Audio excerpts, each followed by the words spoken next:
Hello viewers, আসসালামু আলাইকুম। আমি মোহাম্মদ এমরান হাসান ক্লাসাব্লাঙ্কা, মরক্কো থেকে বলছি।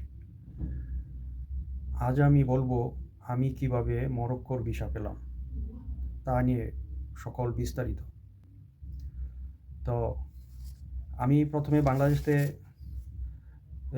24শে জানুয়ারি রওনা দিই মরক্কোর উদ্দেশ্যে কাতার এয়ারওয়েজে।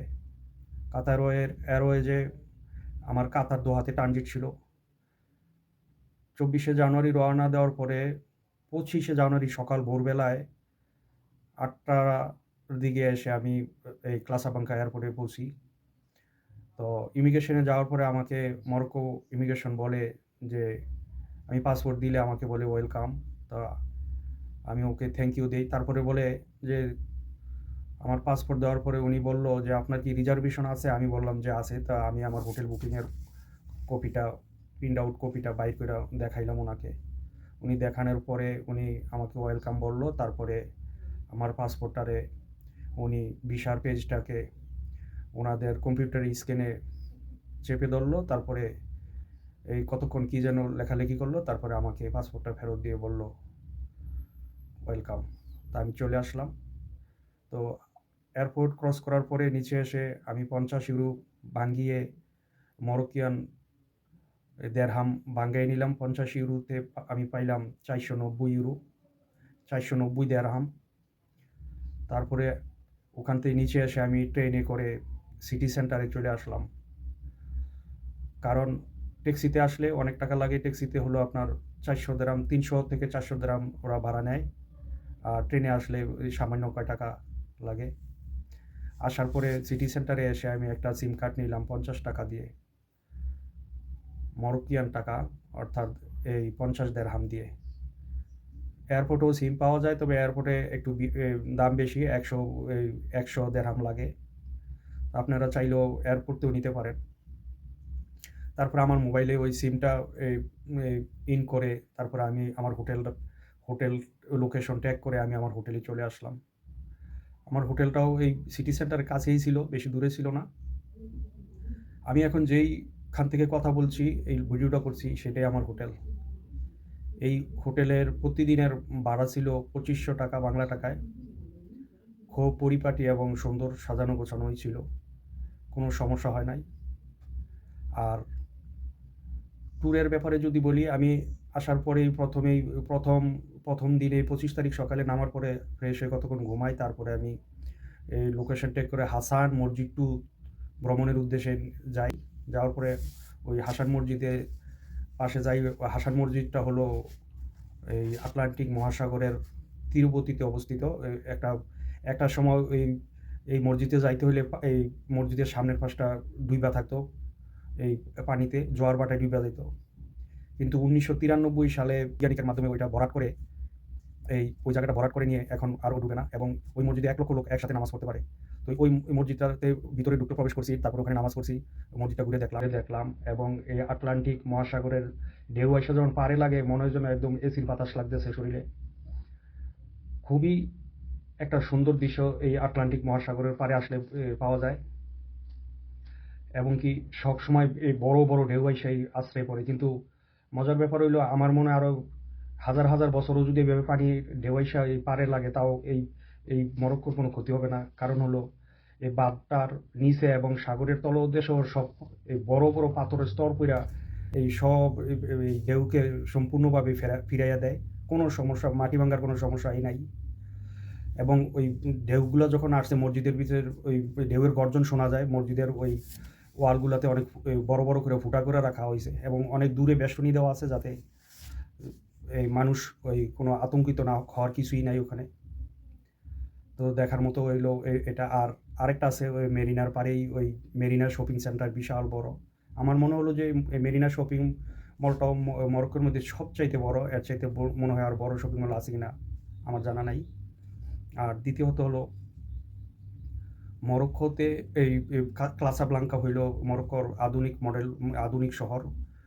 একদম পুরা সেম ইউরোপের মতোই দেখতে, এবং চালচলনও ইউরোপের মতোই এদের। কারণ এরা সম্পূর্ণভাবে 100% মুসলমান দাবি করলেও ইউরোপ দেশায় এই দেশটিতে এদের চালচলন ইউরোপিয়ানদের মতো।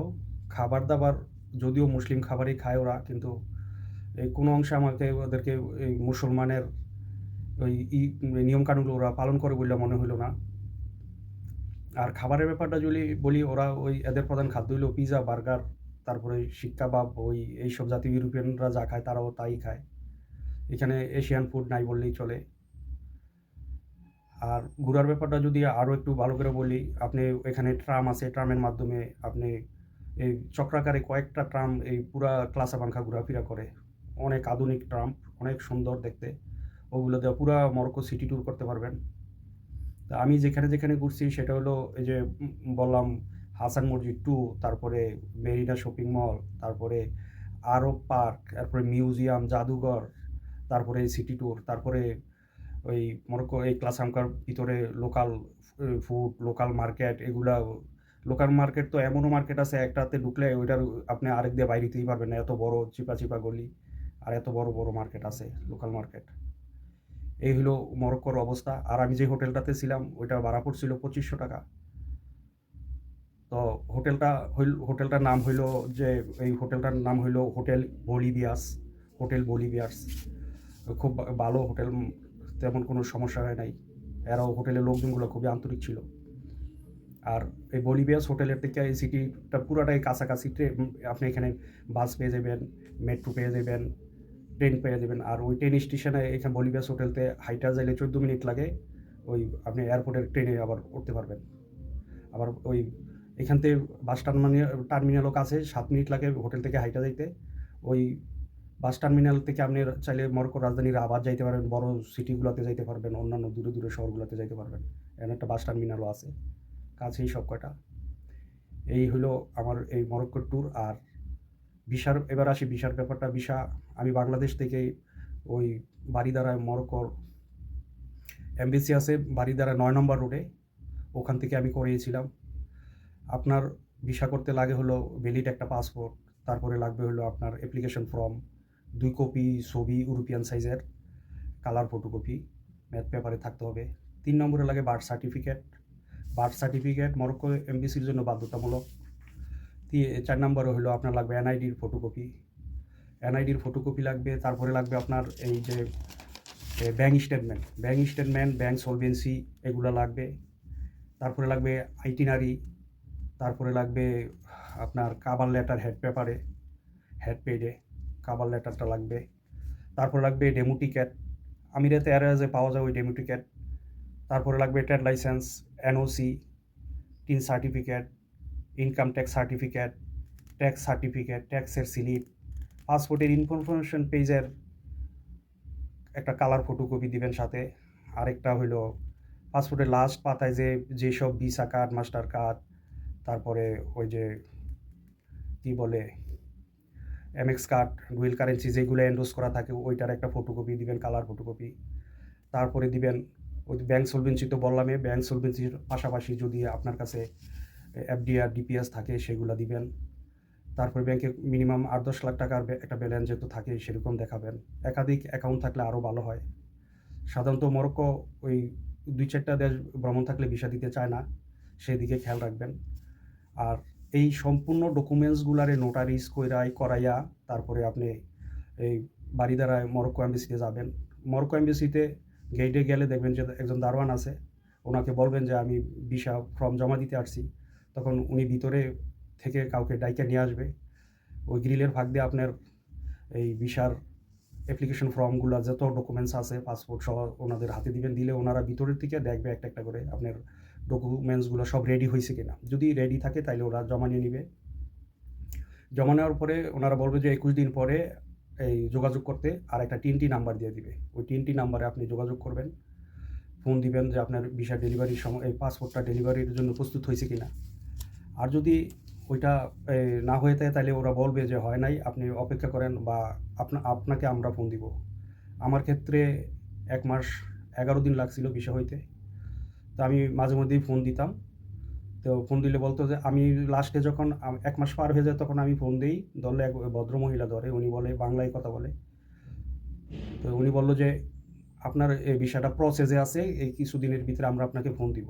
তারপরে কয়েকদিন পরে আমাকে ফোন দেয়, বলে যে আপনি আসুন, আপনার পাসপোর্টটা নিয়ে যান আর ৳৫,৪০০ ভিসা ফি নিয়ে আসেন। তো আপনারাও ওই ভিসা হইলে ওই ৳৫,৪০০ দিয়ে আমি যেভাবে দিয়েছিলাম ৳৫,৪০০ নিয়ে যাই। আর এমবাসি ৩ টার মধ্যে বন্ধ হয়ে যায়। আর ফর্ম জমা দেওয়ার সময় হলো ১০টা থেকে ১১টার মধ্যে। খেয়াল রাখবেন ১১টা-১২টা পর্যন্তও দিতে পারবেন কিন্তু এরপরে আর দিতে পারবেন না। আর দ্বিতীয়ত হলো ওই ডেলিভারির সময়টা হইলো এই ৩ টা লাস্ট, কিন্তু ৩ টায় গেলে আপনি পাসপোর্ট উঠাইতে পারবেন না। কারণ হলো আপনার ২ টায় যাইতে হবে পাসপোর্ট ডেলিভারি আনতে হলে। এর কারণ হলো ওদের ভিসা দিতে ৩০-৪০ মিনিট সময় লাগে। তাই আমি যখন টাকা নিয়ে গেলাম ওখানে ওই গ্রিলের ফাঁক দিয়া ৳৫,৪০০ নিয়ে আমাকে বলল যে বাইরে অপেক্ষা করতে। আমি রাস্তায় দাঁড়াইয়া রইলাম। ৩০ থেকে ৪০ মিনিট দাঁড়ানোর পরে ওরা ওই পাসপোর্টের স্টিকার ভিসাটা লাগাইয়া আমার হাতে উঠাই দিল। দেওয়ার পরে আমি ওই যে ডেমো টিকেট কাটছিলাম যে ওই ডেমো টিকেট অনুযায়ী আমাকে ৫ দিন আরও বাড়াইয়া ভিসা দিয়েছিল। তো আপনারাও খেয়াল রাখবেন যে আপনি যেই কয়দিন মরক্কোতে আইটিনারিতে যেই কয়দিন উল্লেখ করছেন যে আপনি এইখানে ঘুরবেন, এতদিন থাকবেন। যদি ৭ দিন থাকেন তাইলে ওনারা আপনাকে ১০ দিনের বা ১২ দিনের ভিসা দিবে। আর যদি ১০ দিন থাকেন তাইলে ১৫ দিনের ভিসা দিবে। এর বেশি দিবে না, আর ভিসাটা হবে সিঙ্গেল এন্ট্রি। তো এদিকে খেয়াল রাইখা আপনি দ্রুত আইসা এজেন্সির সাথে ট্রাভেল এজেন্সি থেকে একটা টিকেট কেটে নিবেন। তাছাড়া আর কোনো ওই আগে টিকেট কাটলে যদি ভিসা না হয় তাহলে তো আপনার লস হবে। এজন্য ডেমো টিকেট দেওয়া। তো এদিকে খেয়াল রাখবেন। আর আমি এই ভিডিওটা আর দীর্ঘায়িত করতে চাচ্ছি না। যদি কোনো ভুল ত্রুটি থাকে ক্ষমার চোখে দেখবেন। আর দ্বিতীয়ত হলো আপনারা এই যদি কোনো ডকুমেন্টসে না বুঝেন বা কোনো কিছু না করতে পারতেছেন, আমি কিন্তু নিজেই বিষয়টা করছিলাম নিজে জমা দিয়া। আরেকটা জিনিস হলো যাদের হাতে পর্যাপ্ত সময় আছে তারাই খালি এপ্লাই করবেন। কারণ মরক্কো এমবাসির সার্ভিস একদম বাজে। কারণ ওনারা ওগুলা ভিসার জন্য গেলে ওরা পাত্তাই দেয় না। ওই ১-১.৫ মাসই লাগে ভিসা হইতে। সেদিকে খেয়াল রাখতে হবে। আর না বুঝলে আমাকে বলবেন, কমেন্টস করবেন। আমি তাইলে আপনাদের ওই কোন ডকুমেন্টসে কোন জায়গায় কি করতে হবে অথবা আইটিনারি যদি না বোঝেন কিভাবে সাজাইতে হবে সেটা আমি আপনাদেরকে এক কপি সেন্ড করে দিব। আল্লাহ হাফেজ।